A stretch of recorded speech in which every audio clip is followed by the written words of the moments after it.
Selamat malam Bapak Ibu Saudara yang dikasihi Tuhan. Hari ini saya mau mengangkat sebuah tema tentang di belakang layar. Apa itu di belakang layar? Tentang pelayanan dan bagaimana mempersiapkannya. Itu yang saya maksud di belakang layar. Adapun tujuannya yang pertama saudara, supaya saudara-saudara tahu apa yang saya kerjakan atau yang saya siapkan sebelum pelayanan pada hari H atau sebelum tampil, kira-kira begitu. Pertanyaannya, mengapa kok harus dibuka apa yang belakang layar ini dan harus diketahui jemaat? Maka saya menjawab begini saudara, iya jemaat harus tahu supaya paham prosesnya. Itu tujuannya. Dan yang tidak kalah pentingnya adalah sebagian dari jemaat menjadi pengurus komisi dan juga beberapa orang menjadi majelis yang diberikan wewenang untuk mengevaluasi kinerja hamba Tuhan setiap tahun. Nah ini persoalannya. Lah kalau tidak dibongkar apa yang ada di belakang layar, kalau tidak diberitahu apa yang tidak pernah kelihatan, maka pertanyaannya, evaluasi atau penilaian itu diberikan berdasarkan apa? Jangan-jangan hanya kira-kira, lihat luarnya saja, lawang di belakang layar tidak pernah dibuka, kan begitu. Baik saudara, sebelum saya menyingkapkan apa yang ada di belakang layar itu, saya mengajak kita terlebih dahulu masuk dalam pelayanan doa syafaat. Saya sengaja menempatkan doa syafaat ini di urutan pertama dengan tujuan supaya kita semua dapat mengatur kehidupan doa kita dengan teratur. Orang yang mengaku percaya Tuhan Yesus tetapi tidak mempunyai kehidupan doa yang benar dan teratur, sebenarnya orang itu mengandalkan dirinya sendiri dan tidak pernah mengandalkan Tuhan Allahnya. Mari sekarang kita masuk di dalam pokok doa yang pertama. Pokok doa yang pertama, mari kita dengarkan dari 1 Timotius 3 ayat yang pertama. Orang yang menginginkan jabatan penilai jemaat menginginkan pekerjaan yang indah. Artinya orang yang ingin menjadi penilai jemaat menginginkan suatu pekerjaan yang sangat berharga. Penilai jemaat atau bishop ini bisa majelis, bisa hamba Tuhan. Anugerah Allah bagi gereja itu adalah ketika Tuhan memberikan pemimpin-pemimpin yang hatinya baik, sehingga pemimpin yang hatinya baik ini selalu menginginkan pekerjaan yang indah, selalu menginginkan pekerjaan yang baik. Baik itu bukan kerja sendirian, baik itu dapat mempersatukan orang-orang yang berbeda dan akhirnya menjadi satu tim. Mari saudara, kita doakan untuk 7 majelis kita dan 3 hamba Tuhan kita bersama-sama dengan keluarganya. Sebutkanlah dalam doa saudara-saudara nama-nama mereka.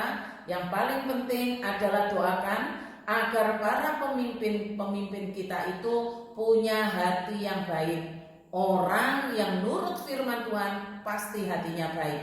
Mari kita berdoa.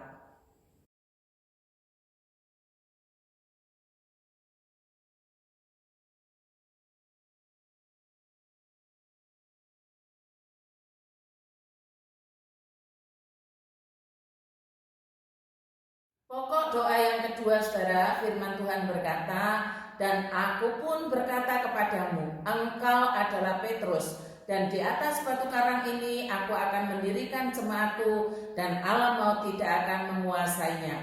Masih soal gereja saudara, dengan adanya COVID yang melanda, kita dipaksa keadaan untuk bisa mengikuti kebaktian online. Betul ya? Pada awalnya sangat susah. Bukan hanya jemaat, kami hamba Tuhan pun dipaksa keadaan yang sama harus bisa membuat video untuk tetap melayani jemaat dalam hal firman Tuhan. 2 tahun telah kita lewati bersama dengan COVID. Sekarang kebaktian online itu menjadi seperti candu yang membuat seseorang malas untuk beribadah di gereja. Dan gereja harus segera mengambil kebijakan untuk mengembalikan semangat, untuk mengembalikan keyakinan yang benar soal gereja, soal pelayanan di dalamnya. Dari online ke onsite juga sama-sama susahnya. Susahnya di mana? Soal disiplin waktu. Kalau online bisa mengikuti kapan saja sesuka hati, tanpa disadari seperti itu loh saudara. Tapi kalau onsite, jelas harus memanage waktu agar tidak terlambat. apalagi yang pelayanan, itu salah satunya. Karena itu saudara, mari kita doakan agar gereja, saya dan saudara sadar bahwa online itu adalah cara darurat. Sehingga ketika kembali onsite harusnya lega, harusnya bersyukur, bukan sebaliknya. Mari kita bersama-sama tunduk kepala, kita masuk di dalam doa.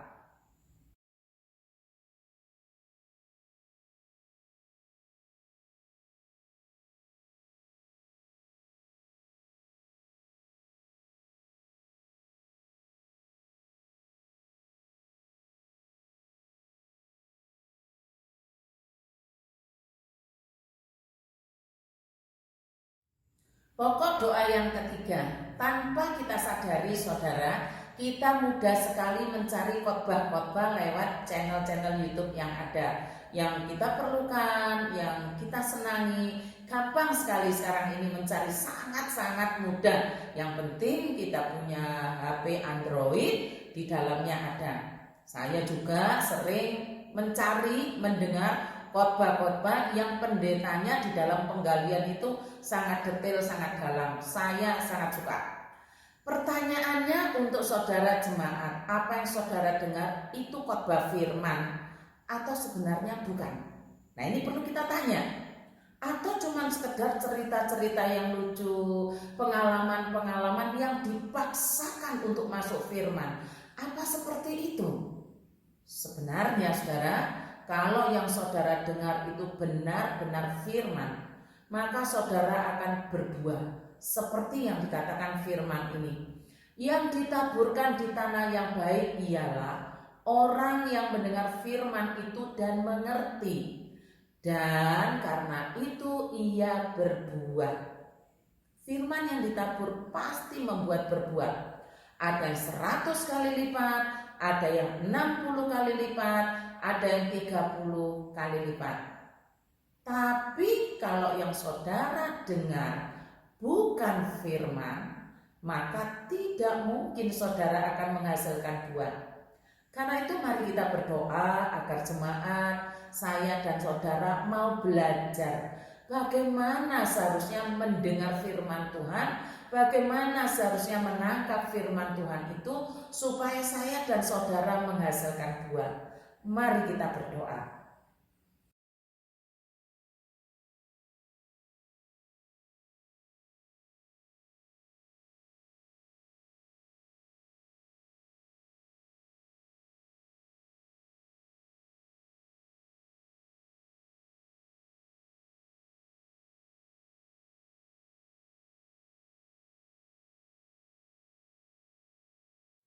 Pokok doa yang keempat saudara, firman Tuhan berkata, karena pemerintah adalah hamba Allah untuk kebaikanmu. Ini kata firman. Tetapi jika engkau berbuat jahat, takutlah akan dia. Karena tidak percuma pemerintah menyandang pedang. Pemerintah adalah hamba Allah untuk membalaskan murka Allah atas mereka yang berbuat jahat. Sebab itu perlu kita menaklukkan diri, bukan saja oleh karena kemurkaan Allah, tetapi juga oleh karena suara hati kita. Tentang pemerintah sekarang ya saudara, pemerintahan kita adalah pemerintah Republik Indonesia. Semua kebijakan pemerintah berhubungan langsung dengan kita sebagai rakyatnya. Kita senang dan menikmati pemerintahan sekarang sebab hasilnya nyata. Kita doakan saudara agar banyak orang-orang yang baik hati, yang memikirkan kesejahteraan rakyat Indonesia itu lebih banyak ada di pemerintahan. Sementara itu sebagai jemaat Tuhan, kita juga harus mengerjakan kewajiban kita dengan benar. Jangan senang hasilnya tapi kewajibannya dimanipulasi. Jangan kita serupa dengan dunia seperti itu. Maunya menikmati hasil dari pemerintahan, hasil yang baik, tapi tentang kewajiban kita dengan sengaja memanipulasi. Tidak boleh kita seperti itu. Mari kita tinggalkan cara hidup dunia yang seperti itu. Mari kita berdoa.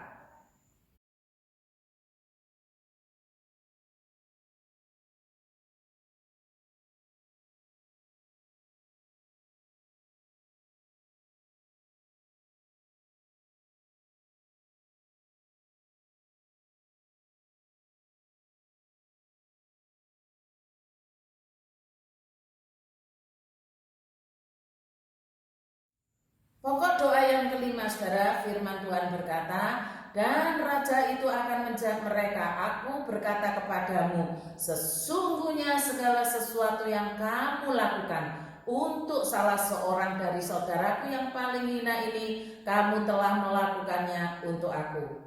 Kesatuan Kristus, kesatuan Yesus dengan orang-orang yang percaya kepadanya. Apapun yang kita lakukan untuk sesama kita, saudara kita di dalam Tuhan, kita melakukannya untuk Tuhan. Mari kita doakan agar Tuhan menunjukkan orang yang tepat, orang yang sungguh-sungguh mau merawat Ibu Indrawati yang saat ini sudah tidak bisa jalan, tidak bisa turun dari tempat tidurnya. Diakonia sedang mengupayakan hal itu. Mari saudara, kita mohon pertolongan Allah Roh Kudus di dalam doa.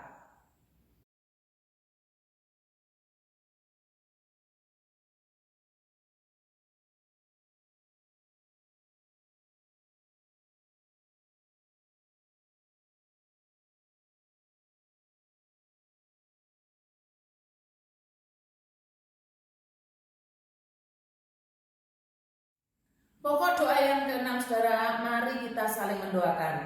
Lihatlah saudara-saudara seiman kita, tebarkanlah pandangan saudara kepada mereka yang memerlukan dukungan saudara dalam doa.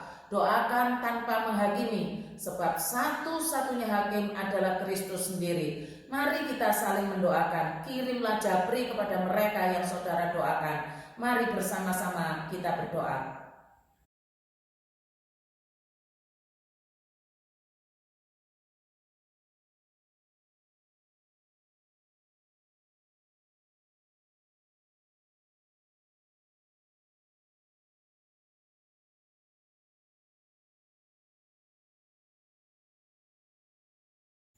Bapa kami yang di sorga, dikuduskanlah namamu, datanglah kerajaanmu, jadilah kehendakmu di bumi seperti di sorga. Berilah kami pada hari ini makanan kami yang secukupnya, dan ampunilah kami akan kesalahan kami, seperti kami juga mengampuni orang yang bersalah kepada kami. Dan janganlah bawa kami dalam pencobaan, tapi lepaskanlah kami daripada yang jahat, karena Engkau yang punya kerajaan dan kuasa dan kemuliaan sampai selama-lamanya. Amin. Selamat malam saudara-saudara, saatnya kita akan mengambil waktu hening sejenak sebelum kita bersama-sama mengupas apa yang ada di belakang layar. Mari kita mengambil waktu hening sejenak.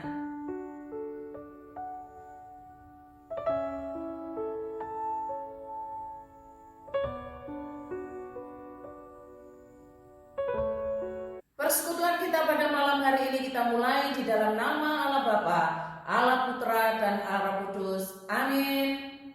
Mari kita naikkan puji-pujian kepada Allah yang esa dengan pujian Gereja Bagai Batra. Samudera dan badai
kami. Kasihanilah kami agar kami terus-menerus dikuduskan oleh firman-Mu, sehingga pembaruan berlangsung terus-menerus di dalam kami. Mohon Roh Kudus mengaruniakan pemimpin-pemimpin bagi gereja kami yang penuh roh, sehingga semua pekerjaan pelayanan dibawa kepada Kristus dan kesatuan tubuh-Mu. Kiranya Roh Kudus menambah-nambahkan semangat dan gairah kepada jemaat-Mu, agar dengan sukacita memberi diri melayani-Mu dan gereja-Mu sesuai dengan karunia yang telah Engkau berikan. Sekarang ya Tuhan, kami akan bersama-sama belajar bagaimana mempraktekkan firman-Mu dalam pekerjaan pelayanan yang kami jalankan, baik yang sudah maupun yang akan. Mohon karunia-Mu atas kami sekalian. Terima kasih Tuhan. Terima kasih untuk kasih karunia-Mu. Terima kasih untuk kebaikan-kebaikan Tuhan. Di dalam nama Putra Tunggal-Mu Tuhan kami Yesus Kristus kami berdoa. Amin. Saudara-saudara, yang namanya pelayanan itu ada banyak, tapi yang mau saya buka apa yang terjadi di belakang layar itu adalah pelayanan kebaktian hari Minggu. Pelayanan kebaktian Minggu yang ada di GKT Banyuwangi. Saya harus memberikan garis yang tebal supaya jangan salah. Yang mau saya buka, yang mau saya bongkar adalah pelayanan kebaktian Minggu yang ada di GKT Banyuwangi. Mengapa demikian? Sebab tiap-tiap gereja punya tata cara sendiri dalam mengatur pelayanannya. Nah, yang pertama saudara, saya mau menunjukkan buku kuning ini kepada saudara. Ini namanya buku program pengajaran tahun 2022.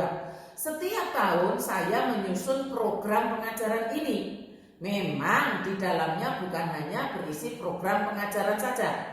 Ada dilengkapi dengan anggaran gereja yang disusun oleh majelis, dilengkapi dengan program-program komisi. Selama pandemi nggak ada, ya, ada beberapa saja. Dilengkapi juga dengan juklak dari sinode, bagaimana tunjangan hamba Tuhan, tentang sekolah, juga notulen rapat majelis yang pada waktu itu bisa dikumpulkan, dimasukkan. Ini buku kuning itu berisi ini. Program tahun 2022 ini sudah selesai disepakati dan sudah fix pada bulan November tahun 2021. Bahkan sudah dibagikan ke majelis, sudah dibagikan ke hamba Tuhan pada bulan tersebut. Dengan pemikiran saudara, waktu menyusun ini tahun 2022 masih pandemi, gereja masih online. Nah, ini latar belakangnya di situ. Ternyata di tahun 2022 ini, setelah buku ini selesai disusun, setelah selesai dibagikan, ada perubahan-perubahan yang terjadi. Ada keputusan-keputusan baru yang disepakati oleh majelis dan hamba Tuhan. Misalnya, onsite sudah diterapkan di awal bulan Januari 2022. Memang awalnya onsite terbatas. Setelah itu berkembang lagi. Nah, ini berarti ini kan sudah disusun duluan, tapi keputusannya terjadi setelah itu. Berkembang lagi keputusannya onsite tanpa ada batasan, tapi tetap ada prokes. Dan mulai 1 Mei kemarin sudah 2 kali kebaktiannya, pagi dan sore. Dan yang hadir pagi itu 86 orang, sore 39 orang. Sangat banyak. Dengan perkembangan-perkembangan yang terjadi di sepanjang tahun sampai bulan Mei ini, saudara, maka perlu saudara tahu bahwa apa yang sudah diatur di sini ada tambahan-tambahan. Tambahan itu bukan dalam cetakan begini. Tambahan itu dilengkapi dalam bentuk PDF. Nah, itu PDF itu apa? File yang dikirimkan ke semua majelis dan hamba Tuhan dalam grup majelis hamba Tuhan. Prinsipnya saudara, hamba Tuhan dan majelis ya harus tahu tentang aturan-aturan mengenai pelaksanaan kebaktian umum ini. Bukan hanya tahu, harus paham. Mengapa? Lah mereka yang pegang dokumennya, mereka yang membahas, kan begitu saudara. Tapi saya tetap memberikan ruang maklum. Maklumnya itu begini, walaupun sudah dibagi, walaupun sudah di-share, bisa jadi tidak dibaca, belum tentu dibaca, belum tentu dicermati, apalagi dipahami. Baru nanti kalau kepentok ada persoalan, baru nanya. Nah, ini dia. Syukur-syukur tidak langsung menyalahkan. Syukur-syukur mau digali latar belakangnya. Saya masih bersyukur, saya masih maklum. Karena itulah saudara, pada kesempatan hari ini saya ingin membuka apa saja yang di belakang layar sebelum pelayanan itu sampai pada hari H atau seseorang itu tampil. Tujuannya agar jemaat paham, hamba-hamba Tuhan dan majelisnya makin paham pelayanan yang diatur jauh-jauh hari ini yang ada di sini, karena melibatkan banyak orang. Tujuannya supaya teratur sebagaimana firman Tuhan yang berkata, tetapi segala sesuatu harus berlangsung dengan sopan dan teratur. Artinya semuanya harus dilakukan dengan cara yang benar dan teratur. Memang kalimat firman ini tentang bahasa roh, tapi prinsip pelayanannya sama, yaitu semua harus dilakukan dengan cara yang benar dan teratur. Karena itu saudara-saudara, sepanjang saya pelayanan di GKT Banyuwangi sudah ada 15 buku, bahkan 16 buku seperti ini. Sebab setiap tahun sebelum tahun itu tiba, saya sudah selesai membuatnya. Nah, itu tentang buku program pengajaran. Supaya saudara tahu, sekarang bagaimana pelayanan itu diatur, saya perlu membacakan bagi saudara. Nah, tentang buku program pengajaran. Bagaimana pelayanan itu diatur? Sudah ada di sini caranya mengatur, caranya menjalankan. Saya perlu bacakan untuk saudara. Demikian judulnya, khotbah minggu dalam setahun. A. Hamba Tuhan GKT Banyuwangi ada 3 orang, sedangkan hari Minggu ada 52 kali. Maka setiap hamba Tuhan akan mendapatkan bagian 17 kali berkhotbah dalam setahun, sedangkan gembala sidang 18 kali. Nah ini saudara, belum di luar hari Minggu seperti Jumat Agung ya. B.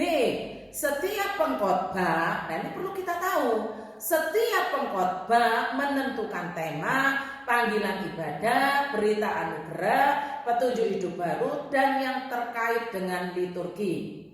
C. Pengkhotbah, saya berikan tanda petik, otomatis membuat liturgi minggu dan berkoordinasi dengan semua tim pelayanan pada minggu tersebut, sekaligus mendampingi latihan dan bertanggung jawab menggantikan bila liturgos atau liturgis berhalangan. D. Pengkhotbah otomatis pelayanan doa Rabu dan mengkoordinir pelayanan pada hari tersebut. E. Bila minggu diisi pengkhotbah tamu, maka hamba Tuhan pengkhotbah tetap mengerjakan A, B, C, D yang saya sebutkan di atas. F. Bila liturgos atau liturgisnya dari hamba Tuhan sendiri seperti saya pada waktu Jumat Agung, maka tema ditentukan oleh pengkhotbah, sedangkan lainnya dikerjakan oleh liturgis sang hamba Tuhan itu. Nah ini bedanya jika liturgisnya adalah hamba Tuhan. Saya mengajak kita untuk menyoroti satu saja, yaitu poin C yang berkata begini, pengkhotbah otomatis membuat liturgi minggu dan berkoordinasi dengan semua tim pelayanan pada minggu tersebut, sekaligus mendampingi latihan dan bertanggung jawab menggantikan bila liturgis berhalangan. Sebenarnya masih banyak saudara yang saya atur di sini, tapi ini saja yang saya ajak kita untuk memperhatikan. Demikian saudara, pelayanan-pelayanan itu diatur dan belum berubah atau tidak diubah. Untuk apa diatur-atur seperti itu? Pertanyaan kita kan begitu. Semua pihak yang terlibat di dalamnya, yang ikut pelayanan, terutama hamba-hamba Tuhannya, supaya dapat bekerja sama, maka perlu diatur. Kerjasama yang baik dan benar itu kan berdasarkan aturan-aturan yang ada, aturan-aturan yang jelas, bukan sekonyong-konyong, bukan nabrak-nabrak, bukan begitu. Kerjasama itu ada aturannya. Saya perlu menyampaikan definisi kerjasama berdasarkan Kamus Besar Bahasa Indonesia. Begini saudara, menurut Kamus Besar Bahasa Indonesia, kerjasama adalah kegiatan atau usaha yang dilakukan oleh beberapa orang, bisa lembaga, pemerintah, dan macam-macam, untuk mencapai tujuan bersama. Itu kerjasama. Nah, tujuan dari pelayanan kebaktian minggu ini apa? Yang memuliakan Tuhan. Memuliakan Tuhan itu bagaimana? Dengan cara berbakti dan melayani. Dan pelayanan itu kan menggerakkan anggota-anggota tubuh Kristus untuk terlibat di dalamnya. Jadi mari kita meletakkan pandangan kita bahwa sebuah kerjasama itu bukan ketoke, bukan. Tapi harus tahu persis prosesnya sampai pada hari H. Karena itu saya katakan saya mau membuka apa yang ada di belakang layar. Dalam prosesnya ini juga lah Roh Kudus menguduskan pribadi-pribadi yang melayani Tuhan, melayani Kristus, melayani gerejanya. Mari saudara kita memisahkan diri untuk mengevaluasi prosesnya agar kita dapat memberikan penilaian yang objektif. Bukan berdasarkan senior atau junior, bukan begitu. Saudara, sekarang saya akan ungkapkan apa yang ada di belakang layar, apa yang saya kerjakan. Contohnya langsung kebaktian Minggu 1 Mei 2022. Karena kebaktian ini pertama kali diadakan 2 kali, pagi pukul 7 dan sore pukul 4. Saudara, pelayanan kebaktian Minggu 1 Mei ini saya mau jelaskan pada saudara, saya sudah mempersiapkannya di awal Maret. Pelayanannya Mei, saya sudah mengerjakan di awal Maret. Apa yang pertama kali saya kerjakan? Yang pertama kali adalah saya membaca, saya mempelajari firman Tuhannya. Itu bukan langsung mengerjakan liturgi, bukan saudara. Belajar dulu firman Tuhannya, baru setelah itu dituangkan dalam liturgi. Nah, kalau saudara mau cermat mempelajari liturgi, maka ada liturgi yang gak nyambung dengan teks Alkitabnya, ada. Tetapi kalau saudara mau pelajari lagi, ada liturgi yang menyatu. Nah, ini liturgi yang bagus itu menyatu dengan firman Tuhannya, dengan teks Alkitabnya. Sehingga saudara, kalau kita lagi-lagi mau cermat, sebenarnya liturgi itu ada 3 macam. Yang pertama, disiapkan baik-baik. Disiapkan baik-baik, dirancang baik-baik, menyatu dengan teks Alkitabnya. Itu berarti benar-benar digarap dengan serius. Yang kedua, ya biasa saja. Ya wis pokoknya liturgi begitu saja. Yang ketiga, bisa saja disiapkan baik-baik, tetapi tidak nyambung. Kenapa? Saya ambil contoh hari pendidikan Aletheia. Saya sudah menyiapkan jauh hari di bulan awal Maret, tetapi teks Alkitab itu baru saya dapatkan, itu pun bukan langsung. Saya dapatkan dari Pendeta Yafet dari GKT Jajak, itu hampir-hampir di akhir April. Karena itu sepertinya tidak nyambung, sepertinya. Seperti itu. Jadi ada 3 macam yang namanya liturgi. Bagaimana dengan hamba-hamba Tuhan lainnya? Kalau soal belajar firman, mau minta ajar, mau belajar lebih dalam, saya bukan keminter saudara, tapi ayo berbagi ilmu supaya apa yang disampaikan tidak ngambang, bukan cerita sana sini dipaksakan masuk firman Tuhan. Loh, saya sangat terbuka saudara, saya sangat terbuka asal diminta, saya pasti bantu. Kalau tidak diminta ya mana saya tahu saudara, kan bukan anak-anak, bukan juga jemaat awam. Di luar jadwal mengajar katekesasi dan bimbingan pranika, ada loh di antara jemaat, saya tidak mau ungkapkan, yang belajar firman Tuhan. Saya layani, saya sempat-sempatkan. Cuman satu saja yang saya minta, kalau saudara mau minta bantuan saya tidak mau dadaan. Itu tipe saya tidak mau dadaan. Jadi jauh-jauh hari sudah disiapkan. Saya masih memegang teguh ajaran firman Tuhan, semua harus tersusun rapi dan teratur. Saya saja persiapannya minimal 2 bulan.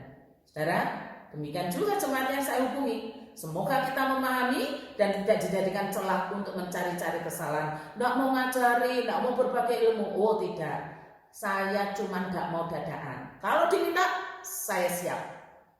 Yang kedua saudara, saya pasti menghubungi pemusiknya dulu. Nah ini, karena perhatikan aturan C yang saya baca ulang tadi ya. Baru saya menghubungi liturgisnya, saya pasti hubungi pemusiknya. Contoh lagi kebaktian Minggu 1 Mei itu, saya menghubungi Rosa Evelyn karena jadwalnya Rosa Evelyn. Saya pastikan dulu, apa bisa apa enggak, apa bisa 2 kali pagi dan sore lah. Saya harus pastikan itu. Setelah pemusik beres, tidak ada masalah, Los Evelyn menyanggupi, puji Tuhan, berarti tidak ada soal. Lalu saya selalu memberi ruang untuk sesuatu yang sifatnya tidak terduga, yang tiba-tiba saya juga harus siap untuk itu. Seumpama saja ada pertanyaan, gimana kalau ada kendala? Siapa yang saya ajak rembukan? Ini ngomong pemusik ya saudara. Saya jawab, ya pendeta Yafet. Apakah karena pendeta Yafet itu tim ibadah? Bukan. Tim ibadah itu semua hamba Tuhan. Jadi bukan pendeta Yafet tok. Tetapi kenapa yang saya ajak rembukan soal pemain musik itu pendeta Yafet? Karena pendeta Yafet paham soal itu dan mengatur pelayanan tentang pemusik. Jadi bukan soal senior, bukan soal junior, bukan saudara. Karena pendeta Yafet yang punya wewenang untuk menyusun pemusik dan liturgisnya. Lah, ini yang namanya koordinasi, ini yang namanya kerjasama. Sekalipun saya umurnya lebih tua, saya yang harus tanya. Karena pelayanan itu pada hari itu tanggung jawab saya. Saya yang harus berdiskusi dengan pendeta Yafet. Saya harus tahu bagaimana pendapatnya.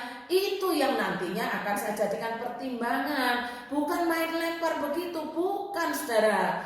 Kerjasama itu berkoordinasi jauh hari sebelumnya supaya bisa disiapkan. Jadi semuanya sudah diatur dengan baik. Proses kerjasama ini harus terang benderang bagi saudara-saudara sekalian. Semua sudah diatur secara proporsional. Tidak ada yang lebih banyak dan tidak ada yang lebih berat dari pelayanan-pelayanan itu. Semuanya sudah proporsional dan semuanya sudah setuju bahkan sebelum dicetak dalam buku kuning itu. Saudara, sudah selesai soal pemusik, sekarang saya hubungi liturgosnya. Itu proses yang saya jalankan. Itu yang ada di belakang layar dari seluruh pelayanan ini. Saya hubungi Richard dulu. Kenapa Richard? Karena Richard ada di luar kota, kuliah di Surabaya. Jawaban pertama Richard tidak bisa. Karena memang posisinya di Surabaya dan tidak pulang. Saya ya harus maklum, yang namanya kuliah, ya kan? Lalu langkah berikutnya saya menghubungi Stephen Adrian. Karena Richard sama Stephen yang pelayanan liturgosnya. Saya minta bantuan mamanya Stephen manakala WA saya belum terbaca. Ternyata Stephen lagi ujian. Ya saya maklum, namanya koordinasi, namanya juga komunikasi. Ya saudara, terus gak lama Stephen bersedia, bahkan bersedia mimpin pagi dan sore. Tapi ada catatan kecil yang sangat saya perhatikan, diungkapkan begini. Tapi saya grogi sih.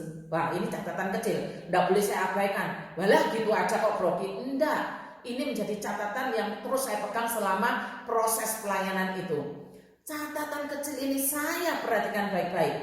Dengan mendengar atau membaca saya grogi, maka dalam hati saya langsung merespon begini. Saya harus backup Stephen. Apa yang membuat grogi, saya akan siap untuknya. Itu ada di dalam hati saya. Lah kalau nggak dibuka begini, mana saudara tahu di belakang layar? Iya kan? Saya harus menunjukkan pada Stephen melalui sikap dan perbuatan saya bahwa dia tidak sendirian. Dan saya tidak membiarkannya sendirian. Ada roh yang menghidupkan dalam pelayanan itu. Ini indahnya saudara. Saya akan mendampingi, saya akan buktikan itu. Ini loh saudara yang dimaksud dengan aturan C yang saya baca di atas. Bagi saya, Stephen bersedia melayani itu sudah bagus. Karena ini pertama kalinya memimpin di mimbar. Harapannya ke depan dia akan lebih baik lagi. Kan gitu saudara. Bukan sekali mimpin kapok wis mari gitu, enggak lagi. Loh ya bukan. Karena itu ada koordinasi, ada komunikasi, kerjasama itu di situ. Ini kan tujuan pelayanannya untuk memuliakan Tuhan dan menggerakkan semua elemen tubuh Kristus untuk bersemangat, untuk bergairah melayani Dia. Apa yang saya yakini sebagai kebenaran Kristus ini saudara, saya praktekkan dan saya kerjakan dalam proses pelayanan itu sendiri. Jadi kerjasama itu di situ, pada prosesnya yang berlangsung. Ada banyak orang yang terlibat yang memang kelihatannya lebih ribet.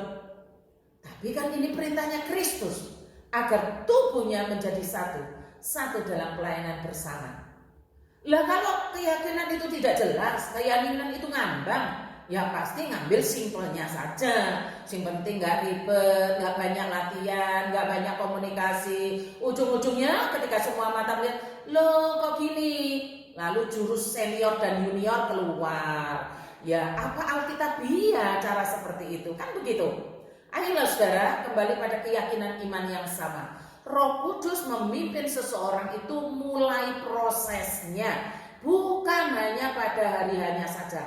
Ini harus saya bongkar di balik layar ini supaya saudara tahu. Karena itu ayo biasakan mengenali prosesnya.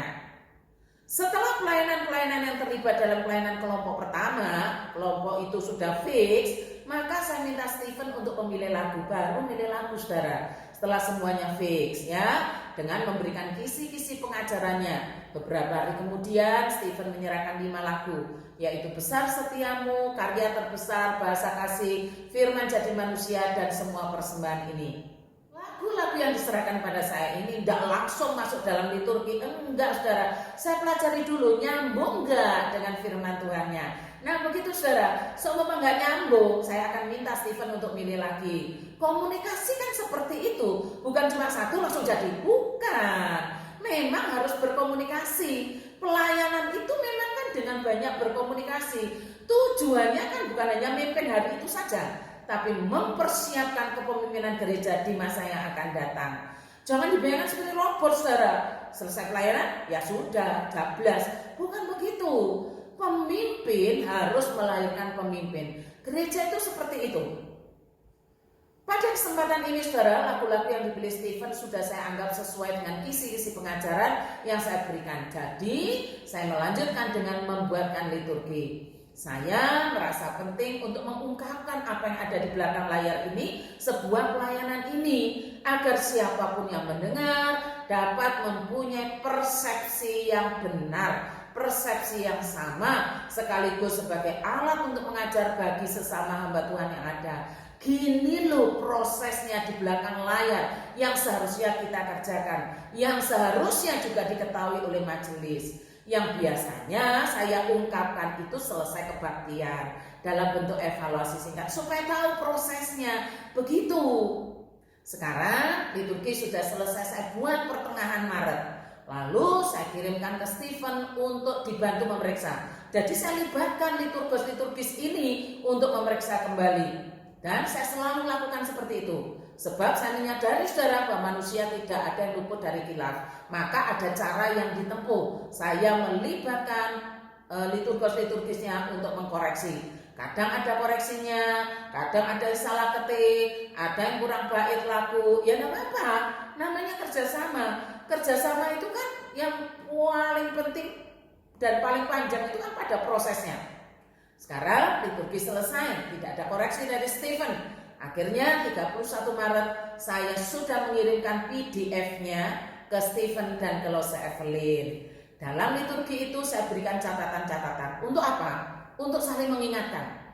Dalam liturgi itu saya juga membuatkan warta jemaat yang dibacakan majelis. Saya tidak pernah membiarkan majelis kebingungan mau baca warta apa. Ada loh saudara, saya pernah mendapati seorang majelis membaca warta. Ini wartanya bukan rekaman video lagi, tapi langsung live, yaitu di mimbar. Bingung mau baca apa lah ini kan sebenarnya kelihatan tidak ada kerjasama yang baik kalau dilihat dari prosesnya itu. Saya tidak berharap ini terjadi lagi. Jadi banyak yang dilibatkan gitu saudara. Dalam satu pelayanan liturgi kebaktian minggu saja dapat diungkap karakter seseorang dalam menggembalakan atau memimpin. Apapun itu, saya tetap mengajak kita memperhatikan prosesnya. Proses yang benar akan meminimalisasi kecerobohan.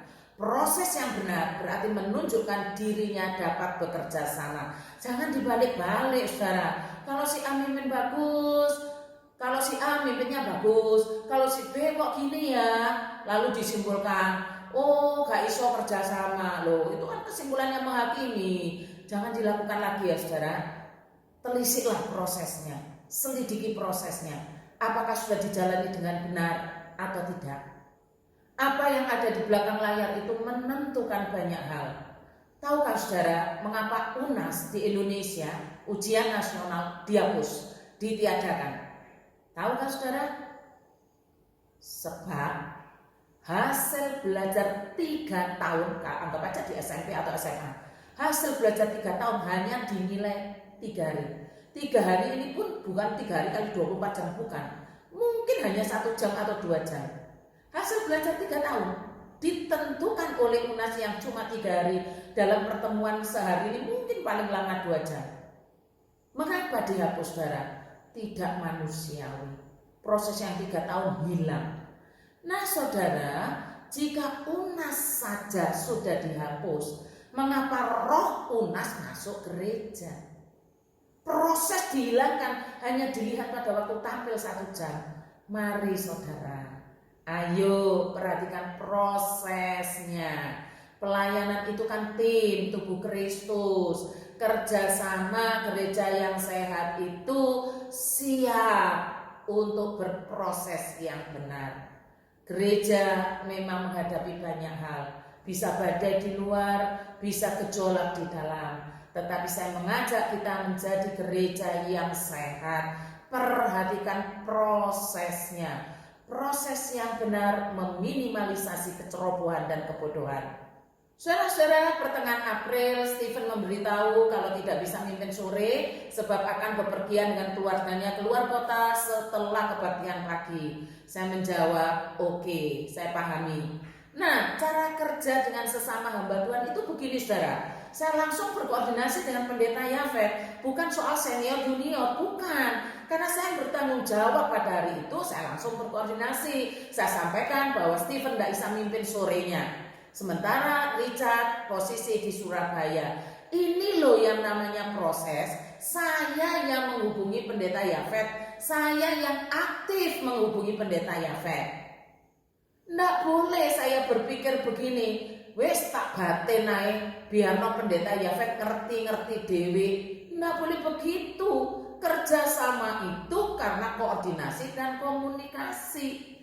Bukan soal saya lebih tua, bukan. Karena saya yang bertanggung jawab tim ibadah hari itu. Nah saudara, kan kita tidak boleh berpikiran wis ngerti-ngerti karpe dhewe, tidak boleh begitu. Kerjasama itu berkoordinasi aktif, gitu loh saudara. Tujuannya kalau pendeta Yafet ditanya orang lain bisa jawab. Lah kalau saya tidak berkoordinasi, lalu tanyanya ke pendeta Yafet, ya ngerti. Kenapa? Tidak diajak koordinasi. Apalagi kalau ada perubahan, ya mana tahu kan begitu. Tidak berapa lama saudara, di bulan April saya bersyukur Richard menghubungi saya kembali bahwa dia pulang Banyuwangi dan masih bisa latihan dan mimpin liturgi. Saya bersyukur, anak yang baik yang kalau diajar nancep begitu loh. Nah ini Richard tadinya tidak bisa, sekarang bisa. Lalu apa yang saya lakukan? Koordinasi lagi gitu loh saudara. Dengan semua tim, khususnya dengan pendeta Yafet, saya memberitahu, oh Richard bisa melayani. Jadi sekarang liturgosnya lengkap pagi dan sore. Nah ini namanya kerjasama, ini namanya koordinasi aktif. Siapa yang mulai, siapa yang melakukan? Yang bertanggung jawab dalam tim ibadah hari itu. Gitu loh saudara. Nah sekarang apakah koordinasi selesai? Belum selesai saudara, masih ada. Stephen menghubungi saya, minta pemusiknya pagi yang dia mimpin itu mamanya. Tujuannya supaya bisa latihan sebelum gladi itu lebih banyak. Nah ini yang namanya koordinasi. Stephen lakukan, boleh enggak mama saya musik pagi? Saya jawab begini, boleh, tapi koordinasi dengan Los Evelyn ya, supaya tidak terjadi mengemis. Nah ini proses, Stephen pun lakukan koordinasi, komunikasi. Tapi rupanya Stephen minta mamanya untuk berkoordinasi, enggak apa-apa. Yang penting Los Evelynnya mengerti, paham. Saya pun harus juga berkoordinasi. Saya lakukan koordinasi itu dengan Los Evelyn. Saya sampaikan bahwa Stephen minta begini-begini. Los Evelyn pun memberikan konfirmasi bahwa Liana, mamanya Stephen, sudah berkoordinasi. Nah ini kan bagus saudara. Ini namanya kerjasama dalam pelayanan. Di situ ada banyak koordinasi, di situ ada banyak komunikasi. Tetapi sekali lagi, untuk mencegah kesalahpahaman, maka koordinasi sangat diperlukan. Ini tujuannya saudara. Mengapa saya ungkapkan di belakang layar? Bukan ujuk-ujuk saya berpangku tangan lalu jadi. Bukan begitu. Prosesnya panjang. Untuk kerjasama itu berkoordinasi dan berkomunikasi secara aktif. Setelah itu saya berkoordinasi kembali dengan pendeta Yafet, memberitahu kalau pemusik paginya Liana, sementara sorenya tetap Rosa Evelyn atas permintaan Stephen. Terus Yafet jadi paham, oh makanya kok saya diminta untuk membantu mendampingi. Nah ini saudara, ini pentingnya, namanya kerjasama, berarti berkomunikasi, berkoordinasi. Akhirnya paham, kok diminta ya, kok berbeda ya dengan jadwalnya, karena saya memberitahu. Lah kalau saya tidak berkoordinasi, ya pasti nggak tahu kan, cuma dibatin aja, ya bukan begitu. Kerjasama itu bukan batin-batinan. Kita tidak pernah diajari ilmu kebatinan. Apalagi kalau saya diem-diem aja ya malah tidak tahu ya saudara. Kerjasama itu di situ, koordinasi dan komunikasi. Karena saya yang berkhotbah dan pengkhotbahlah yang bertanggung jawab atas tim pelayanan, tim ibadah hari itu, lihat poin C aturan di buku kuning tadi, maka saya harus aktif berkoordinasi dan berkomunikasi. Jelas ya saudara? Jelas, harus dilihat prosesnya. Satu kalimat dari pendeta Yafet itu begini, oh makanya saya diminta mendampingi main piano. Nah akhirnya saya tahu kalau ternyata Liana minta pendeta Yafet mendampingi. Seumpama tidak ada koordinasi ya saya tidak tahu, pendeta Yafet tidak tahu. Lah ini namanya tidak ada kerjasama. Tapi karena ada komunikasi, ada koordinasi, akhirnya tahu gitu loh saudara. Tidak salah menilai orang. Lah kalau salah kan bisa saja kita menghakimi begini, kalau orang itu didampingi, kalau ini enggak, memang pilih-pilih, loh kan jadi salah. Karena enggak tahu prosesnya ini tadi. Dengan mengungkapkan apa yang ada di balik layar ini saudara, ayo kita kerjasama dengan koordinasi dan komunikasi agar kita menjadi gereja yang sehat. Proses selanjutnya adalah saya membuat grup WA sementara. Di grup itu saya tanyakan pada Rosa Evelyn siapa yang mendampingi main musik. Nah ini saudara, tidak ada yang nyuruh, saya yang bertanya. Lalu Rosa Evelyn rupanya sudah menghubungi Pak Denlov dulu. Nah kan begitu, tidak masalah, tiap orang punya hak untuk siapa yang mau mendampingi. Tapi Rosa Evelyn bilang bahwa Pak Denlov belum bisa janji, takut kena piket. Nah saya bilang kalau tidak bisa segera kasih tahu. Rosa Evelyn kasih tahu saya, ini namanya kerjasama, belum tentu runtung-runtung berdua, belum tentu, tapi bisa kerjasama di sini. Kenapa? Ada koordinasi, ada komunikasi. Ternyata Pak Denlov tidak bisa, kena giliran piket. Lalu saya bilang, oke, nanti saya koordinasi dengan pendeta Yafet. Komunikasi lagi, koordinasi lagi. Walaupun usia saya lebih tua, saya harus lebih aktif berkoordinasi, lebih aktif berkomunikasi, sebab semua pelayan pada hari itu adalah tanggung jawab saya. Dan semua pelayanan sudah dibagi proporsional. Tidak ada yang kebanyakan, tidak ada yang terlalu sedikit, proporsional. Dari komunikasi itu pendeta Yafet bersedia mendampingi main musik bersama dengan Rosa Evelyn kalau memang Pak Denlov tidak bisa. Akhirnya memang yang mendampingi pendeta Yafet. Indah saudara, semua dijalin, dirangkai jadi satu. Karena apa? Kerjasama lewat apa? Koordinasi dan komunikasi. Lah kalau kerjasama seperti ini kita terapkan, pelayanan itu menyenangkan loh saudara. Ada koordinasi, ada komunikasi, bukan soal senior junior, bukan. Kerjasama itu dimulai dari prosesnya. Lawang aturan yang saya tata di sana sudah disepakati bersama kok, sudah di-oke bersama kok, bahkan sudah menjadi buku, kan begitu saudara. Apakah sudah selesai? Belum. Ini baru tim 1, saya sebut tim 1. Sekarang berkoordinasi dengan tim 2. Dan itu sebutan saya saudara. Tim 2 ini adalah grup multimedia. Pelayanannya 1 Mei, tapi saya sudah share 25 April. Supaya apa? Tidak dadakan. Nah ini karena melibatkan banyak orang. Apa tujuannya? Tujuannya supaya bisa harmoni. Kalau satu tidak bisa, satunya. Satu tidak bisa, satunya. Jadi bukan numpuk di satu orang pelayanan. Begitu saudara. Dan puji Tuhan untuk tim 2 ini berjalan dengan mulus, semua bisa, semua oke, semua bisa jalankan. Seumpama ada kendala gimana? Ya lagi-lagi koordinasi, komunikasi, itulah kerjasama. Sudah ada orang-orang bertanggung jawab di bagian masing-masing, dan saya hari ini tidak mengupas tim 2 ini karena sudah ada bagiannya. Mari saudara, kita saling menjaga kerjasama dengan cara koordinasi, dengan cara komunikasi, sehingga semua bagiannya dapat terjalin dengan baik. Itu loh kerjasama. Lalu saya menyelesaikan khotbah, PPT liturgi, PPT khotbah komplit. Setelah saya tahu bahwa memudahkan tim Mulmed itu dimasukkan Google Drive, langsung saya masukkan Google Drive. Tanggal 24 April beres semua pekerjaannya. Saya taruh di Google Drive supaya tim Mulmednya dapat bekerja tanpa harus nunggu-nunggu lagi. Langsung saya taruh di sana. Jauh hari sudah beres. Lalu bagaimana dengan singernya? Kan di buku nggak ada. Kan juga di lampiran PDF juga nggak ada. Lah, saudara sudah diterangkan bahwa singernya ini memang pada waktu itu belum disusun karena pikirannya masih online. Itu idenya. Tapi dengan berjalannya waktu, perubahan-perubahan di tengah jalan sudah diterangkan, pilihlah singer yang kontak dekat. Misalnya keluarga, kalau keluarga tidak ada, ya teman dekat. Akan diatur oleh siapa? Hamba Tuhan yang berkhotbah pada minggu itu. Jadi ingat loh saudara, ini masih pandemi, tidak boleh lengah. Jangan sampai lengah, bubar lagi nantinya, tidak boleh demikian.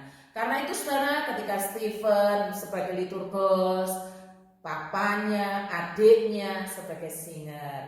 Ketika Richard liturgos, papanya, mamanya, adiknya sebagai singer. Pelayanan yang bagus, pelayanan keluarga.